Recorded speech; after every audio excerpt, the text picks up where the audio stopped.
নমস্কার বন্ধুরা, ইন্দ্রাণীস কিচেনের আরও একটা নতুন ভিডিওতে সবাইকে স্বাগত জানাই। তো আজকে আমি মাছের ঝোলের একটা দুর্দান্ত রেসিপি শেয়ার করছি। এই পদ্ধতিতে মাছের ঝোল রান্না করলে সবথেকে বেশি ভালো টেস্ট হবে। তো রেসিপিটা বানানোর জন্য আমি এখানে নিয়েছি প্রয়োজন মতো রুই মাছ।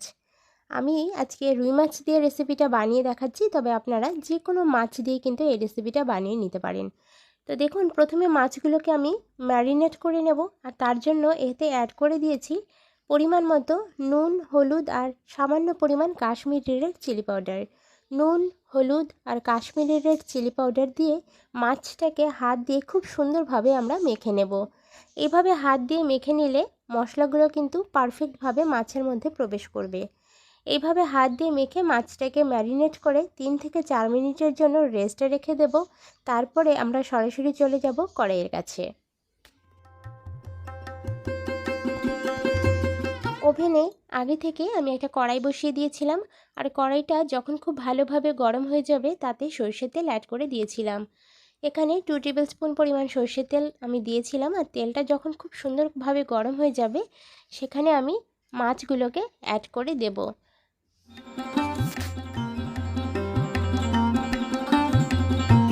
কড়াই এবং তেল খুব ভালোভাবে গরম করে নিয়ে তারপরে কিন্তু মাছগুলোকে অ্যাড করতে হবে, এতে মাছ ভাঙার সম্ভাবনা কিন্তু কমে যাবে।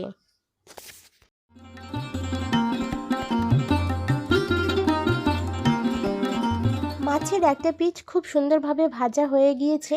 এবার আমি একটা খুন্তির সাহায্যে অপর পিঠটাকেও উল্টে দিয়ে খুব সুন্দরভাবে এপিট ওপিট করে মাছটাকে ভেজে নেব। মাছটা যতক্ষণে ভাজা হচ্ছে ততক্ষণে আমরা এখানে প্রয়োজন মতো একটা আলু খোসা ছাড়িয়ে নিয়েছিলাম। তারপরে সেই আলুটাকে একটু লম্বা লম্বা শেপ করে একটু পাতলা পাতলা করে কেটে নেব। এখানে প্রয়োজন মতো আমি একটা আলুর ব্যবহার করছি, তবে আপনারা চাইলে কিন্তু আলুর পরিমাণ বাড়িয়ে বা কমিয়ে নিতে পারেন। আমি এখানে আলুগুলোকে একটু লম্বা লম্বা করে কেটে নিয়ে একটা জলের মধ্যে ভিজিয়ে রাখছি। আর আজকের রেসিপিতে শুধুমাত্র আলুরই ব্যবহার করব মাছের ঝোলে, আর অন্য কোনো রকম সবজি কিন্তু এখানে ব্যবহার করব না। তো এবার দেখুন, মাছটা কিন্তু সম্পূর্ণরূপে ভাজা হয়ে গিয়েছে। এপিট ওপিট দুপিটে কিন্তু সুন্দরভাবে ভাজা হয়ে গিয়েছে। তো আমি একটা প্লেটে মাছগুলোকে নামিয়ে নিচ্ছি।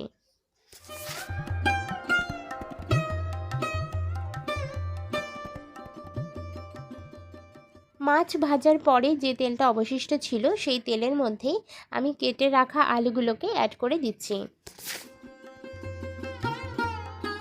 আলুটাকে হালকা করে ভেজে নেব, আর তার জন্য এখানে কিন্তু আমরা প্রয়োজন মতো নুন অ্যাড করে দেব।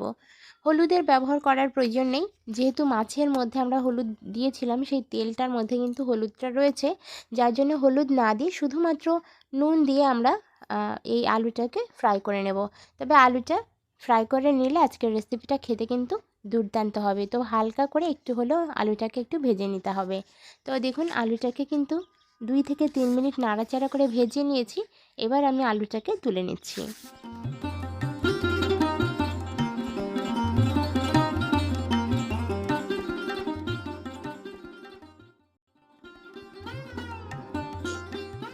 আলুটা ভেজে তুলে নেওয়ার পরে সামান্য একটু তেল কিন্তু এতে রয়েছে, আর এতে আর 1/2 টেবিল স্পুন পরিমাণ তেল আমি অ্যাড করে দিচ্ছি। তেলটা দেওয়ার পরে তেলটা ভালো করে গরম হয়ে গেলে তাতে আমি ফোড়নে গোটা গরম মশলা দিয়ে দিলাম। গোটা গরম মশলাটা ফোড়নে দিয়ে আজকের রেসিপিটা রান্না করলে রেসিপিটার টেস্ট কিন্তু অনেক গুণ বেড়ে যাবে।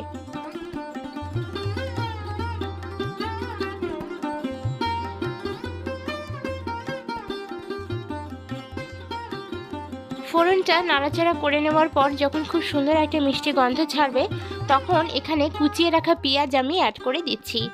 একটা বড় সাইজের পেঁয়াজ আমি কুচিয়ে নিয়েছি। কুচানো পেঁয়াজটা দিয়ে হালকা হাতে নাড়াচাড়া করব। পেঁয়াজটাকে কিন্তু খুব সুন্দরভাবে আজকে ভেজে নিতে হবে। পেঁয়াজ ভেজে মাছের এই রেসিপিটা রান্না করলে একটা দুর্দান্ত ফ্লেভার কিন্তু পাওয়া যাবে, খেতে কিন্তু খুবই ভালো লাগবে। তো পেঁয়াজটাকে একটু লাল লাল করে ভেজে নেব। বেশ 2-3 মিনিট নাড়াচাড়া করে নেওয়ার পরে পেঁয়াজটা বেশ লালচে কালার ধরে নিয়েছে, আর এই পর্যায়ে এসে এর মধ্যে আমি কিছু জিনিস অ্যাড করে দিচ্ছি। তো প্রথমে দেখুন দিয়ে দিচ্ছি রসুন বাটা, তার সাথে দিয়ে দিচ্ছি আদা বাটা। আদা রসুন এগুলো আমি আলাদা করে বেটে নিয়েছি, আপনারা একসাথেও বেটে নিতে পারেন। দিয়ে দিচ্ছি কাঁচা লঙ্কা বাটা। আদা রসুন কাঁচা লঙ্কা বাটাটা দেওয়ার পরে এখানে সামান্য মাত্রায় একটু জল অ্যাড করে দেব। জলটা দিয়ে ভালোভাবে সমস্ত মশলাগুলোকে একটু নাড়াচাড়া করে নেব। যেহেতু আদা রসুনের একটা কাঁচা গন্ধ থাকে, সেই জন্য কিন্তু তেলের ওপরে একটু হালকা করে নাড়াচাড়া করে নিয়ে আদা রসুনের যে কাঁচা গন্ধটা সেটা চলে যাওয়া পর্যন্ত অপেক্ষা করব।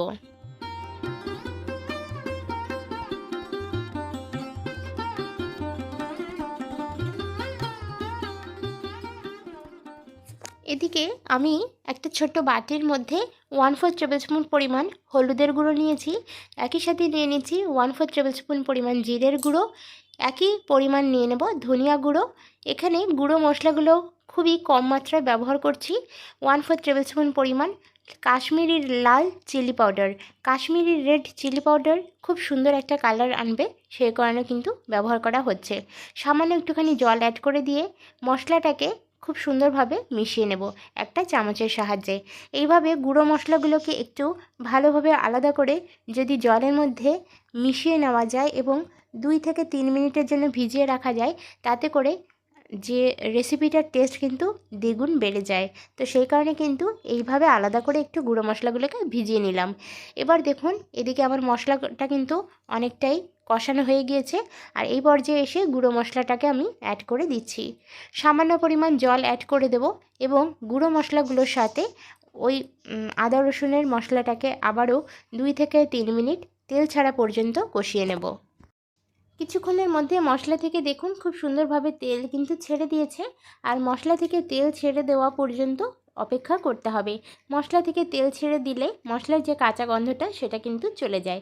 এরপরে এসে এখানে আমরা জল অ্যাড করে দিচ্ছি। আজকে যেহেতু মাছের ঝোল রেসিপি, সে কারণে কিন্তু একটু বেশি মাত্রায় জল আমি অ্যাড করে দিচ্ছি। মোটামুটি 1.5 গ্লাস মতো জল এখানে দিয়ে দিলাম।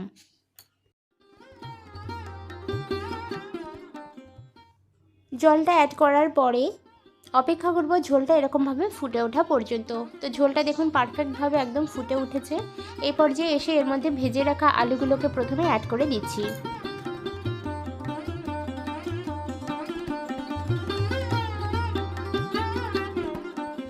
আলুটাকে দেওয়ার পরে হালকা হাতে একটু মিশিয়ে নিচ্ছি বন্ধুরা, এবং এই পর্যায়ে এসে এখানে আমি মাছগুলোকে একটা একটা করে ঝোলের মধ্যে সমস্ত মাছগুলো দিয়ে দেব।